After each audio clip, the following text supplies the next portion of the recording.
اعوذ باللہ من الشیطان الرجیم بسم اللہ الرحمن الرحیم۔ السلام علیکم ورحمۃ اللہ وبرکاتہ۔ بھائیوں اور بہنوں، جو ماں باپ سورۃ المزمل کا یہ ایک عمل کریں ان کی اولاد ہر میدان میں کامیاب ہوگی، اور سورۃ المزمل کی ایسی رحمتیں، برکتیں اور فضیلتیں ہیں کہ جان کر ہی آپ خوش ہو جائیں گے انشاءاللہ۔ بھائیوں اور بہنوں، آج کے اس خاص بیان میں سورۃ المزمل کی روحانی اہمیت، اس کے پیغام اور اس کے ذریعے زندگی میں آنے والی مثبت تبدیلیوں پر روشنی ڈال رہے ہیں۔ سورۃ المزمل قرآن پاک کی وہ مبارک سورت ہے جو مکی دور میں نازل ہوئی، اور جس میں اللہ تعالی نے اپنے محبوب صلی اللہ علیہ وسلم کو رات کی عبادت یعنی قیام اللیل کا حکم دیا۔ اللہ رب العزت فرماتے ہیں، یا ایھا المزمل قم اللیل الا قلیلا، یعنی اے چادر اوڑھنے والے، رات کو قیام کریں مگر تھوڑا حصہ۔ یہ آیات ہمیں بتاتی ہیں کہ اصل کامیابی کا راستہ اللہ رب العزت کے ساتھ تعلق مضبوط کرنے میں ہے، اور خاص طور پر تنہائی میں عبادت کے ذریعے سے۔ یہی وہ راز ہے جو انسان کی زندگی بدل دیتا ہے۔ جب ایک بندہ رات کے سناٹے میں اللہ کے سامنے کھڑا ہوتا ہے تو اس کا دل نرم ہوتا ہے، اس کی دعائیں قبولیت کے قریب ہو جاتی ہیں، اور اس کی زندگی میں برکتیں نازل ہونا شروع ہو جاتی ہیں۔ نبی کریم صلی اللہ علیہ وسلم نے فرمایا کہ فرض نماز کے بعد سب سے افضل نماز رات کی نماز ہے، اور ناظرین، اس حدیث مبارکہ سے واضح ہوتا ہے کہ رات کی عبادت نہ صرف اللہ کے قریب کرتی ہے بلکہ انسان کی روحانی ترقی کا ذریعہ بھی بنتی ہے۔ سورۃ المزمل اسی رات کی عبادت کی طرف دعوت دیتی ہے، اور یہی وہ عمل ہے جو انسان کی شخصیت، اس کے اخلاق اور اس کے اعمال کو بہتر بناتا ہے۔ اور ہمارے اس بیان کا مقصد بھی یہی ہے کہ آپ کو ایسے قرآنی اعمال سے جوڑیں جو صرف وقتی فائدہ نہ دیں بلکہ دنیا اور آخرت دونوں کی کامیابی کا ذریعہ بنیں۔ میں یہ نہیں کہتا کہ کوئی ایک عمل کرنے سے فوراً مسئلہ حل ہو جائے گا، بلکہ آپ کو یہ بتانے کی کوشش کرتا ہوں کہ قرآن کے ساتھ تعلق مضبوط اور مستقل کیسے قائم کیا جائے، کیونکہ اصل کامیابی اسی میں ہے۔ قرآن مجید آخری الہامی کتاب ہے جو نبی کریم صلی اللہ علیہ وسلم پر نازل ہوئی، اور یہ دائمی سرچشمہ ہدایت، مینار نور اور منبع علوم ہے۔ یہی وہ صحیفہ ہدایت ہے جو انسان کی مادی، روحانی، فکری، تہذیبی، تمدنی، معاشی، سیاسی، انفرادی اور اجتماعی معاملات میں رہنمائی کا اصل مؤخذ ہے۔ رمضان المبارک کی ایک مبارک رات میں قرآن مجید کو لوح محفوظ سے آسمان دنیا پر نازل کیا گیا۔ بے شک ہم نے قرآن کو شب قدر میں اتارا، ہم نے اس قرآن کو برکت والی رات میں اتارا۔ رمضان کا مہینہ وہ ہے جس میں قرآن اتارا، جس کا ایک وصف یہ ہے کہ لوگوں کے لیے ہدایت ہے۔ اور سید المرسلین صلی اللہ علیہ وسلم فرماتے ہیں کہ تم میں سے بہتر وہ ہے جو قرآن سیکھے اور دوسروں کو سکھائے، یعنی اس شخص کو افضل قرار دیا جو قرآن پاک کو درست تلفظ کے ساتھ سیکھے اور دوسروں کو سکھائے۔ بھائیوں اور بہنوں، جس گھر میں قرآن پاک کی تلاوت کی جاتی ہے وہاں اللہ کی رحمت اور سکینت نازل ہوتی ہے، اور جس گھر میں قرآن کی تلاوت نہیں کی جاتی وہ اجاڑ گھر کی مانند ہے۔ تلاوت قرآن کی ایسی کشش ہے کہ اگر درست مخارج اور رموز و اوقاف کی پابندی کرتے ہوئے بلند اور اچھی آواز میں تلاوت کی جائے تو فرشتے اس کی سماعت کے لیے بالکل قریب آ جاتے ہیں۔ حضرت ابو ہریرہ رضی اللہ تعالی عنہ سے مروی ہے کہ ایک فرمان مبارک کا مفہوم ہے کہ جب بھی کچھ لوگ اللہ کے گھروں میں سے کسی گھر میں اکٹھے ہوتے ہیں اور کتاب الہی کی تلاوت کرتے ہیں، آپس میں درس و تدریس کا اہتمام کرتے ہیں، تو انہیں اللہ کی رحمت ڈھانپ لیتی ہے۔ فرشتے چاروں طرف سے گھیر لیتے ہیں اور ان کا تذکرہ اللہ اپنے پاس فرشتوں میں فرماتا ہے۔ ناظرین، تلاوت قرآن نماز کا جزو اعظم ہے، اور تلاوت قرآن مجید کی فضیلت و ترغیب حفاظت قرآن میں بڑی حد تک معاون ثابت ہوتی ہے۔ قرآن پاک کے سوا کائنات ارض کی کسی کتاب کو زبانی یاد نہیں کیا جاتا، اور یہ صرف قرآن مجید کا اعجاز ہے کہ یہ دنیا میں لاکھوں مسلمانوں کے سینوں میں محفوظ ہے۔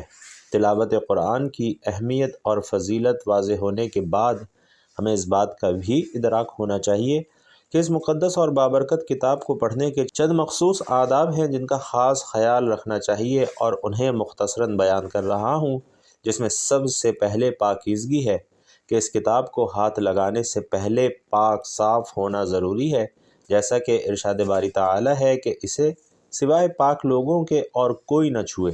اسی طرح تلاوت کی وقت جگہ بھی پاک صاف ہونی چاہیے۔ تعوذ اور تسمیہ یعنی تلاوت کرنے سے پہلے اعوذ باللہ من الشیطان الرجیم اور بسم اللہ الرحمن الرحیم پڑھ لینا چاہیے، کیونکہ سورۃ النحل میں ارشاد ربانی ہے کہ جب تم قرآن پڑھنے لگو تو شیطان مردود سے اللہ کی پناہ مانگ لیا کرو۔ اسی طرح ناظرین، تلاوت قرآن کریم کے دوران کسی سے گفتگو کرنا مناسب نہیں ہے، البتہ کسی خاص ضرورت کے تحت بات چیت کی جا سکتی ہے، لیکن دوبارہ تعوذ اور تسمیہ پڑھ کر تلاوت شروع کی جائے۔ اسی طرح قرآن مجید کو اطمینان اور آرام کے ساتھ ٹھہر ٹھہر کر پڑھنا چاہیے، اس طرح کہ ایک ایک حرف صحیح طریقے سے ادا ہو جائے۔ قرآن کریم کو زبر زیر پیش یعنی اعراب کے مطابق پڑھیں، کیونکہ بہت سے ایسے مقامات ہیں جہاں حرکات کی تبدیلی سے معنی اس قدر تبدیل ہو جاتے ہیں کہ نوبت کفر و شرک تک جا پہنچتی ہے۔ اعراب کی احتیاط کے علاوہ قرآن میں ایک ضروری امر یہ بھی ہے کہ کہاں رکنا ضروری ہے اور کہاں نہ رکا جائے، کس مقام پر سانس توڑے بغیر تلاوت جاری رکھی جائے اور کس مقام پر سانس توڑنا ضروری ہے۔ تلاوت قرآن کے لیے ان رموز و اوقاف کو سمجھنا اور ان کی پابندی کرنا ضروری ہے، ورنہ معنی بدل جانے کا احتمال رہتا ہے۔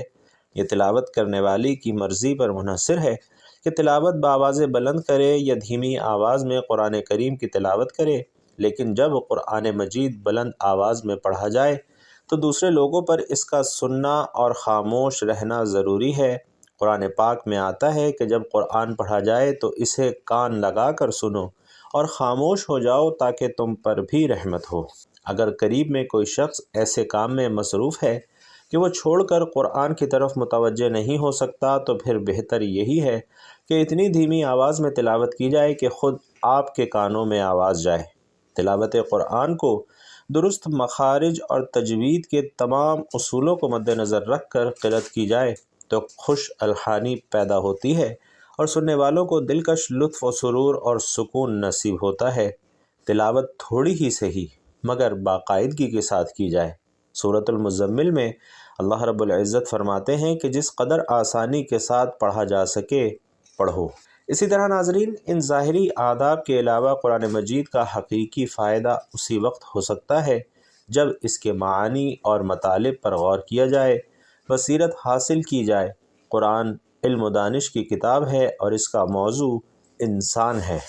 متعدد مقامات پر قرآن پاک میں اللہ رب العزت نے خود غور و خوض اور تدبر کی دعوت دی ہے، اور ہم میں سے ہر مسلمان کے اندر وہ صلاحیتیں نہیں ہیں کہ وہ قرآن میں غور و خوض کرے، معانی و مطالب کو سمجھے، بلکہ ہمیں کوشش کرنی چاہیے کہ کسی ماہر قرآن کی خدمات حاصل کرے۔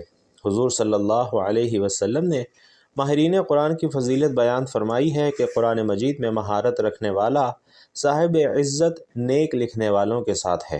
بھائیوں اور بہنوں، ہمیں ضرورت اس امر کی ہے کہ ہم دنیا اور آخرت میں کامیاب ہونے کے لیے اپنی زندگی کو قرآنی تعلیمات کے سانچے میں ڈھالنے کی کوشش ضرور کریں، دوسروں کو بھی قرآن کا پیغام پہنچائیں اور خود بھی عمل کرنے کی ترغیب دیں۔ اللہ تعالیٰ فرماتے ہیں کہ بے شک یہ قرآن اس راستے کی ہدایت دیتا ہے جو سب سے سیدھا ہے۔ جب والدین اپنے بچوں کی کامیابی چاہتے ہیں تو سب سے پہلے انہیں اپنی اصلاح کرنی چاہیے۔ اگر ماں باپ خود نماز کے پابند ہوں، قرآن مجید پڑھتے ہوں اور اللہ سے تعلق مضبوط کریں تو اس کا اثر لازمی طور پر ان کی اولاد پر پڑتا ہے، اور یہی وہ حقیقی عمل ہے جس کی بنیاد قرآن و حدیث میں موجود ہے۔ نبی کریم صلی اللہ علیہ وسلم فرماتے ہیں کہ تم میں سے ہر ایک نگہبان ہے اور ہر ایک سے اس کی رعیت کے بارے پوچھا جائے گا۔ اور ناظرین، یہ حدیث والدین کی ذمہ داری کو واضح کرتی ہے کہ وہ اپنی اولاد کی دینی اور اخلاقی تربیت کریں۔ سورۃ المزمل ہمیں صبر، استقامت، ذکر الہی اور اللہ پر بھروسہ سکھاتی ہے، اور یہی وہ صفات ہیں جو کسی بھی انسان کو دنیا کے ہر میدان میں کامیاب کرتی ہیں، کیونکہ صرف پڑھ لینا ہی کافی نہیں بلکہ سمجھ کر عمل کرنا ہی اصل کامیابی ہے۔ اللہ رب العزت فرماتے ہیں وَرَتِّلِ الْقُرْآنَ تَرْتِیلًا، یعنی اور قرآن کو ٹھہر ٹھہر کر پڑھو۔ اور یہ آیت ہمیں سکھاتی ہے کہ قرآن کو غور و فکر کے ساتھ پڑھنا چاہیے تاکہ اس کا پیغام دل میں اتر جائے۔ جب انسان قرآن کو سمجھ کر پڑھتا ہے تو اس کی زندگی میں حقیقی تبدیلی آتی ہے۔ اور ناظرین، یاد رکھیے کہ کامیابی کا اصل راز کسی ایک خاص وظیفے میں نہیں بلکہ اللہ کے ساتھ سچے تعلق میں ہے۔ جب بندہ اللہ پر بھروسہ کرتا ہے، اس کی طرف رجوع کرتا ہے اور اس کے احکامات پر عمل کرتا ہے تو پھر اللہ رب العزت بھی اس کے لیے راستے آسان کر دیتا ہے، جیسا کہ قرآن مجید میں فرمایا گیا ہے کہ جو اللہ سے ڈرتا ہے اللہ اس کے لیے نکلنے کا راستہ بنا دیتا ہے اور اسے وہاں سے رزق دیتا ہے جہاں سے اسے گمان بھی نہیں ہوتا۔ اور ناظرین، یہی وہ پیغام ہے جسے ہم اپنے بیانات کے ذریعے عام کرنے کی کوشش کرتے ہیں۔ بچے مستقبل میں قوم کے معمار ہیں اور اگر انہیں صحیح تربیت دی جائے تو اس کا مطلب ہے ایک اچھے اور مضبوط معاشرے کے لیے ایک صحیح بنیاد ڈال دی گئی ہے۔ بچوں کی اچھی تربیت سے ایک مثالی معاشرہ اور قوم وجود میں آتی ہے، اور اس لیے کہ ایک اچھا پودا ہی مستقبل میں تناور درخت بن سکتا ہے۔ بچپن کی تربیت انتہائی ضروری ہے۔ بچپن میں ہی اگر بچے کی صحیح دینی اور اخلاقی تربیت اور اصلاح کر دی جائے تو بلوغت کے بعد بھی وہ ان پر عمل پیرا رہے گا، لیکن اس کے برخلاف اگر درست طریقے سے اس کی تربیت نہ کی گئی تو بلوغت کے بعد ان سے بھلائی کی زیادہ توقع نہیں کی جا سکتی۔ اس کے علاوہ بلوغت کے بعد وہ جن برے اخلاق اور اعمال کا مرتکب ہوگا اس کے ذمہ دار اور قصوروار والدین ہی ہوں گے، جنہوں نے ابتدا سے ہی ان کی صحیح رہنمائی نہیں کی۔ اس کے علاوہ اولاد کی اچھی اور دینی تربیت دنیا میں والدین کے لیے نیک نامی کا باعث اور آخرت میں کامیابی کا سبب ہے، جبکہ نافرمان اور بے تربیت اولاد دنیا میں بھی والدین کے لیے وبال جان بن جاتی ہے اور آخرت میں بھی رسوائی کا سبب بنے گی۔ لفظ تربیت ایک وسیع مفہوم رکھنے والا لفظ ہے، اور اس لفظ کے تحت افراد کی تربیت، خاندان کی تربیت، معاشرہ اور سوسائٹی کی تربیت، پھر ان قسموں میں بہت سی ذیلی اقسام داخل ہیں، اور ان سب اقسام کی تربیت کا اصل مقصد اور غرض عمدہ، پاکیزہ، بااخلاق اور باکردار معاشرے کا قیام ہے، اور تربیت اولاد بھی انہی اقسام میں سے سب سے اہم قسم اور شاخ ہے۔ اور یاد رکھیے کہ تربیت کی دو قسمیں ہیں، ایک ظاہری تربیت ہے اور ایک باطنی تربیت ہے۔ ظاہری اعتبار سے تربیت میں اولاد کی ظاہری وضاقتہ، لباس، کھانا پینا، نشست و برخاست، میل جول، اس کے دوست احباب اور تعلقات اور مشاغل وغیرہ کو نظر میں رکھنا، اس کے تعلیمی کوائف کی جانکاری اور بلوغت کے بعد ان کے ذرائع معاش وغیرہ کی نگرانی کرنا شامل ہے، اور یہ تمام امور اولاد کی ظاہری تربیت میں داخل ہیں، جبکہ باطنی تربیت سے مراد ان کے عقیدہ اور اخلاق کی اصلاح اور درستگی ہے۔ اولاد کی ظاہری اور باطنی دونوں قسم کی تربیت والدین کے ذمہ فرض ہے، اور ماں باپ کے دل میں اپنی اولاد کے لیے بے حد رحمت اور شفقت کا فطری جذبہ اور احساس قدرت نے رکھا ہے۔ یہی پدری اور مادری فطرت جذبات اور احساسات ہی ہیں جو بچوں کی دیکھ بھال، تربیت اور ان کی ضروریات کی کفالت پر انہیں ابھارتے ہیں۔ ماں باپ کے دل میں یہ جذبات راسخ ہوں اور ساتھ ساتھ اپنی دینی ذمہ داریوں کا بھی احساس ہو تو اپنے فرائض اور ذمہ داریاں احسن طریقے سے اخلاص کے ساتھ پوری کر سکتے ہیں۔ قرآن مجید اور احادیث نبویہ میں اولاد کی تربیت کے بارے میں واضح ارشادات ہیں، جیسا کہ اللہ رب العزت فرماتے ہیں کہ اپنے آپ کو اور اپنی اولاد کو اس آگ سے بچاؤ جس کا ایندھن انسان اور پتھر ہیں۔ اور حضرت علی نے اس آیت کی تفسیر اور تشریح میں فرمایا ہے کہ اپنی اولاد کو تعلیم دو اور انہیں ادب سکھاؤ۔ اور فقہائے کرام لکھتے ہیں کہ ہر شخص پر فرض ہے کہ اپنے بیوی بچوں کو فرائض شریعہ اور حلال و حرام کے احکام کی تعلیم دے اور ان پر عمل کروانے کی کوشش بھی کرے۔ اسی طرح حضرت ابن عباس رضی اللہ تعالیٰ عنہ سے روایت ہے، صحابہ کرام نے عرض کیا کہ یا رسول اللہ، والدین کے حقوق تو ہم نے جان لیے، اولاد کے حقوق کیا ہیں؟ تو آپ نے فرمایا وہ یہ ہیں کہ اس کا اچھا نام رکھے اور اس کی اچھی تربیت کرے۔ حضرت عبداللہ بن عمر رضی اللہ تعالیٰ عنہ کا ارشاد ہے کہ اپنی اولاد کو ادب سکھلاؤ، قیامت والے دن تم سے تمہاری اولاد کے بارے میں پوچھا جائے گا کہ تم نے اسے کیا ادب سکھلایا اور کس علم کی تعلیم دی۔ تو ناظرین، یہ ساری باتیں انتہائی اہم ہیں، انہیں زندگی میں اپنانے کی کوشش کیجیے۔ اور اب سورۃ المزمل کی اہمیت اور فضیلت مختصراً بیان کرتے ہوئے آج کا وظیفہ آپ کو بتاتے ہیں۔ سورۃ المزمل مکی صورت ہے اور اس کی بنیادی فضیلت یہ ہے کہ یہ رات کی عبادت، قرآن کی تلاوت اور دنیا اور آخرت کی مشکلات کے خاتمے کے لیے ایک مؤثر صورت ہے۔ یہ صورت نبی کریم صلی اللہ علیہ وسلم کو صبر و استقامت کی تلقین اور روحانی طاقت عطا کرتی ہے اور رزق کی فراوانی اور حفاظت کے لیے پڑھی جاتی ہے۔ رسول علیہ الصلاۃ والسلام نے فرمایا کہ جو شخص سورۃ المزمل پڑھے گا، اللہ تعالیٰ اس سے دنیا اور آخرت کی مشکلات دور فرما دے گا۔ اسی طرح ناظرین، یہ صورت انسان کو روحانی طور پر مضبوط بناتی ہے، خاص طور پر جادو، جنات اور دیگر نفسیاتی مسائل سے حفاظت کے لیے یہ بہت مؤثر اور مجرب صورت ہے۔ اس صورت میں نبی کریم صلی اللہ علیہ وسلم کو رات کے وقت عبادت یعنی تہجد اور قرآن کی ٹھہر ٹھہر کر تلاوت کرنے کا حکم دیا گیا ہے، جو کہ روحانی ترقی کے لیے انتہائی اہم ہے۔ اس صورت کی تلاوت کو کاروبار میں ترقی، رزق میں برکت اور نوکری میں حائل رکاوٹیں دور کرنے کے لیے بھی انتہائی مؤثر سمجھا جاتا ہے۔ حضور نبی کریم صلی اللہ علیہ وسلم کا ارشاد گرامی ہے کہ جو کوئی اس صورت کو مصیبت کی حالت میں پڑھے گا، اللہ رب العزت اس کی مصیبت کو دور فرما دے گا۔ جو کوئی سورۃ المزمل کو پڑھے گا، اللہ تعالیٰ اسے دنیا اور آخرت میں خوش رکھے گا، اس کا افلاس دور ہوگا اور جس مشکل کے لیے پڑھی جائے گی وہ مشکل آسان ہوگی۔ جو کوئی اس سورہ مبارکہ کو 7 مرتبہ روزانہ پڑھے گا، اس کے رزق میں اللہ تعالیٰ کشائش فرما دیں گے۔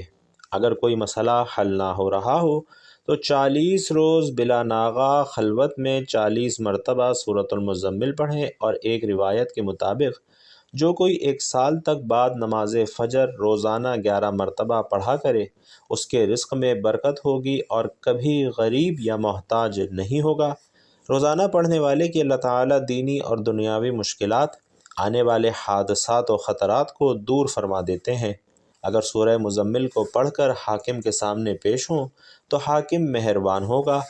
اسی طرح روز بعد نماز عشاء 11 مرتبہ سورۃ المزمل باقاعدگی سے پڑھنا فراغت دینی اور دنیاوی کے لیے انتہائی مجرب ہے۔ اسی طرح ناظرین، ایک طریقہ سورہ مزمل پڑھنے کا یہ بھی ہے کہ بعد نماز فجر 6 مرتبہ، ظہر کے بعد 7 مرتبہ، عصر کے بعد 8 مرتبہ، مغرب کے بعد 9 مرتبہ اور عشاء کے بعد 11 مرتبہ سورۃ المزمل پڑھیں۔ انشاءاللہ بڑی سے بڑی مشکل بھی آسان ہوگی۔ اگر اول و آخر درود شریف 3 بار اور درمیان میں 41 مرتبہ روزانہ سورۃ المزمل پڑھیں تو اللہ تعالیٰ دولت سے مالا مال فرمائیں گے اور مصیبت سے امن میں رہیں گے۔ ایک بزرگ نے لکھا ہے کہ 41 دن تک 41 مرتبہ، پھر 41 دن تک 21 مرتبہ اور پھر زندگی بھر کے لیے 11 مرتبہ کا معمول بنا لیں۔ آغاز 9 چندی جمعرات سے کریں۔ غنا، تونگری اور کشائش رزق کے لیے انتہائی مجرب ہے۔ اور ناظرین، آج کا وظیفہ بھی سنتے جائیں۔ جو لوگ بہت پریشان ہیں اور جن کی دعائیں قبول نہیں ہو رہیں، جن کے مقاصد پورے نہیں ہو رہے، وہ یہ عمل ضرور کیجئے۔ یہ عمل آپ نے فجر کی نماز کے بعد کرنا ہے۔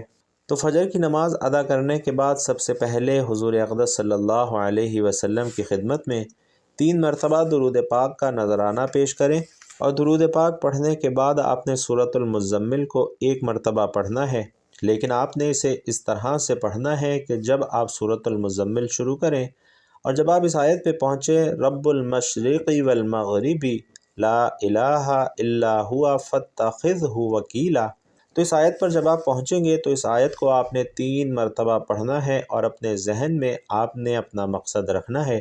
اس آیت کو 3 مرتبہ پڑھنے کے بعد پھر آپ نے سورت کو آگے پڑھنا شروع کرنا ہے، اور جب آپ پہنچیں اس جگہ پر واللہ یقدر اللیل والنہار، تو اس آیت کو بھی آپ نے 3 مرتبہ پڑھنا ہے اور اپنا مقصد اسی طرح ذہن میں رکھنا ہے، اور اس کے بعد سورت کو آگے جاری کرنا ہے۔ پھر جب آپ اس مقام پر پہنچیں یبتغون من فضل اللہ، تو پھر آپ نے یہ 3 مرتبہ پڑھنی ہے، اور اس کے بعد سورۃ المزمل کی آخری آیت واستغفر اللہ ان اللہ غفور الرحیم، یہ آیت بھی آپ نے 3 مرتبہ پڑھنی ہے اور اپنے جائز مقصد کو ذہن میں رکھتے ہوئے پڑھنی ہے۔ سورت مکمل کرنے کے بعد آپ نے آخر میں 3 مرتبہ دوبارہ درود ابراہیمی پڑھنا ہے، اور اس کے بعد آپ کی جو بھی حاجت ہے اللہ رب العزت کے سامنے دعا کی صورت میں پیش کر دینی ہے۔ انشاءاللہ آپ کی جو بھی حاجت ہوگی، جو بھی مسئلہ ہوگا، جو بھی پریشانی ہوگی، اللہ تبارک و تعالی ضرور حل فرمائیں گے۔ اللہ رب العزت سے دعا ہے کہ ہم سب کو نیکی کی بات سننے، سمجھنے اور اس پر عمل کرنے کی طاقت اور توفیق مرحمت فرمائے، آمین یا رب العالمین۔